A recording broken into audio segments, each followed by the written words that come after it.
Hi everyone, Aaron here for Zollotech. An iPhone 14 Pro Max has been out almost an entire year. It's hard to believe that the time has gone by that fast, and I've been using it full time as my main phone without a screen protector or a case on it mostly. So I thought we'd talk about design, durability, scratches, battery life, how the battery health is held up, as that's been a bit of an issue. We'll also talk about cameras, speakers, and more.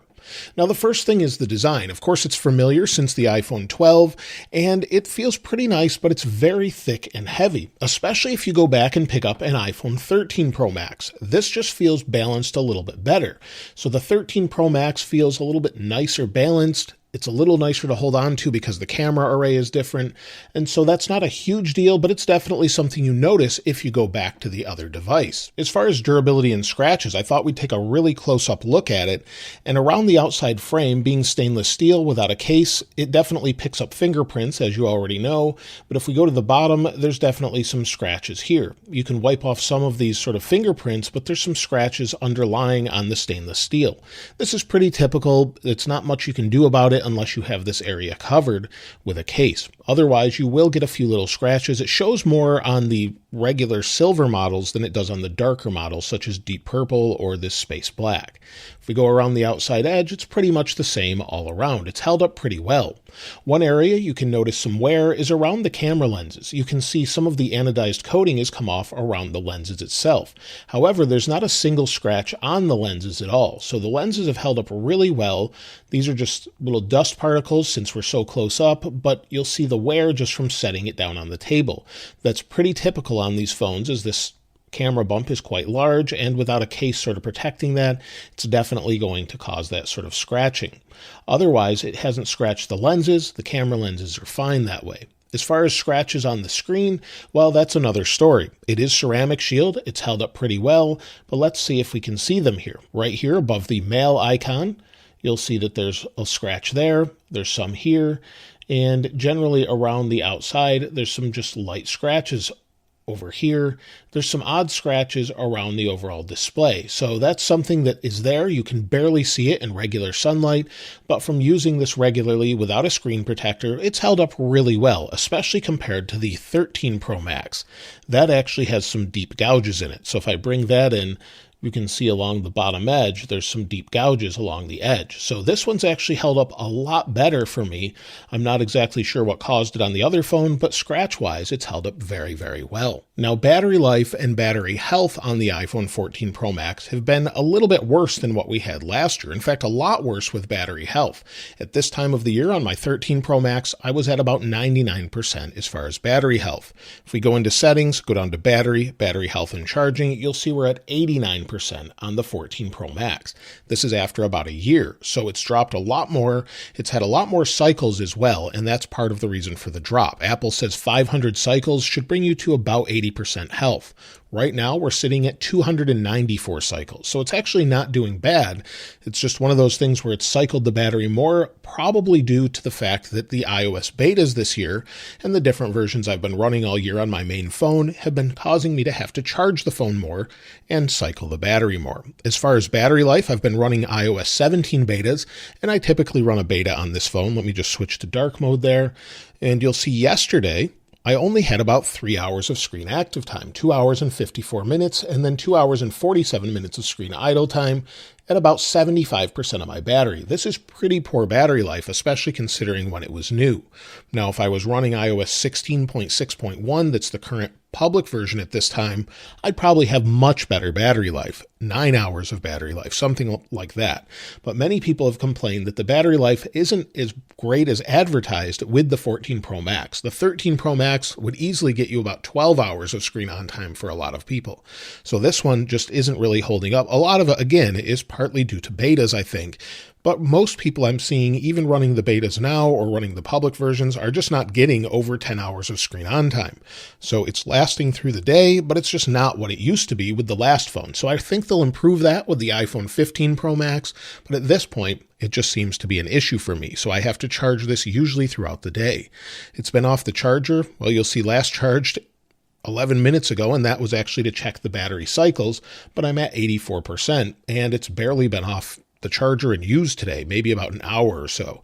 So it's really not doing well for me. I know many people have had this issue. Let me know if you have in the comments below. Now, as far as the display, I absolutely love this display. It's super bright. It looks great in sunlight. It has great viewing angles, goes incredibly bright, especially if you're watching HDR content, and just looks good overall. I have no issues with it as far as PWM, pulse width modulation, above about 39%. It sort of switches to what's considered DC dimming, where it's basically just on all the time instead of flickering. And you can't see this under slow-mo at 240 frames per second. Where you can with older phones. So it's definitely much nicer to use on the eyes, especially if you have your brightness above about 40%, which I typically do with regular use, around 50%, 40%. So it's really not an issue. So that part is really quite good. As far as the always-on display, some people have said that uses a lot of battery. I kind of like this, but it's not something that I value a lot. In fact, it's dark enough, maybe in a dark environment, that I have to tap the screen anyway to wake it up to see the time. So it's something that I think is nice, not necessarily necessary, but they could change this around a little bit, maybe make it a little bit more prominent, maybe make the text larger so you can see it when the screen's dimmed. And I don't think it really affects battery too much. Some people have said up to 8 or 10%. I really haven't seen that difference. I've tried it with the feature turned on and off and haven't noticed much of a difference. But it's definitely something that is nice to have, but I don't know that it's necessary. Many people love it though. As far as the dynamic island, this could be made use of a little bit more, and we'll probably see that with the iPhone 15, since all of the phones are expected to have the dynamic island. So based on that, we'll see more things use it, maybe like music. If we go back, go into Listen Now, see if we go over, and maybe we'll just pick this song here. We'll turn it down, hit play, swipe to the dynamic island.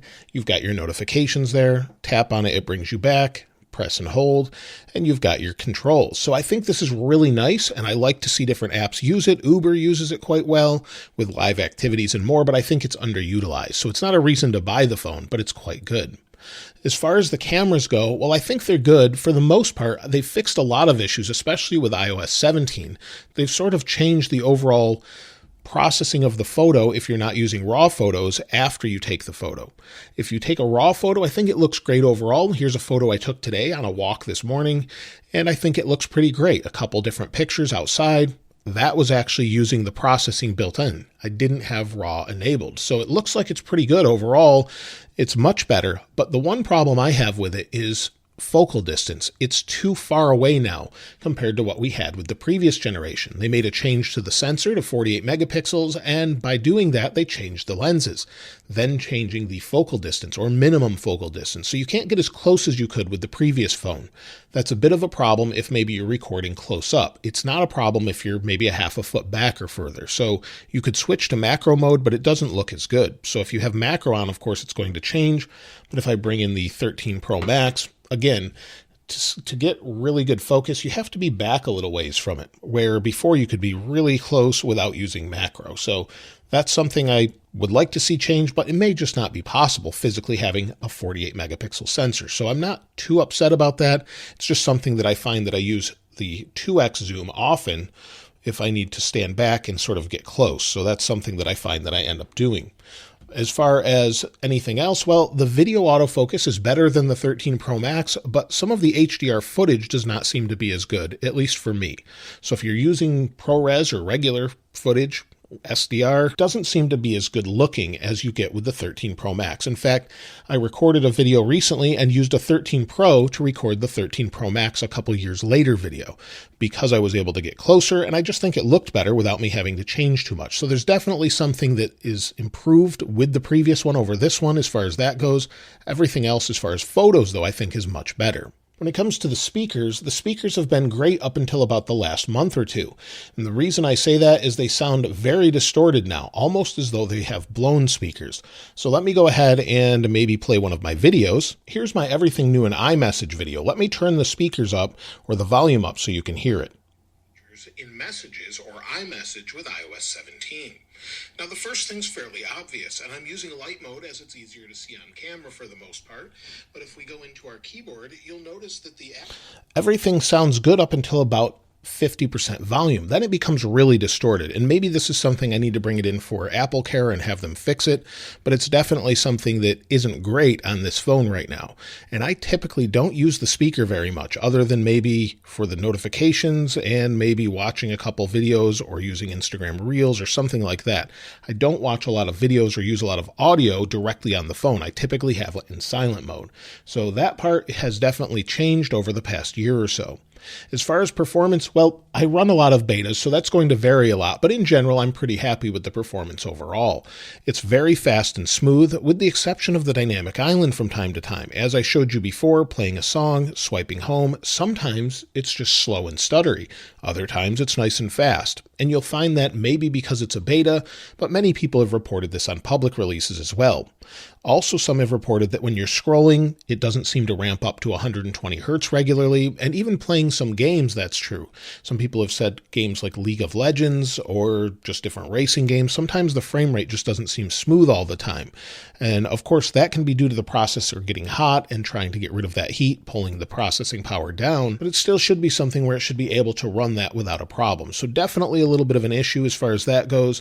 Again, that's optimization that maybe is a problem because I'm running a lot of betas, but in general, I think it's very smooth going into different apps. The overall connectivity seems to be pretty good, especially later on with the iOS 16 and 17 updates. Both of them have given me decent connectivity. I don't have great cell signal where I'm at right now, but I've had no issues with Wi-Fi, and I have a couple bars of 5G. So that seems to do pretty well for me.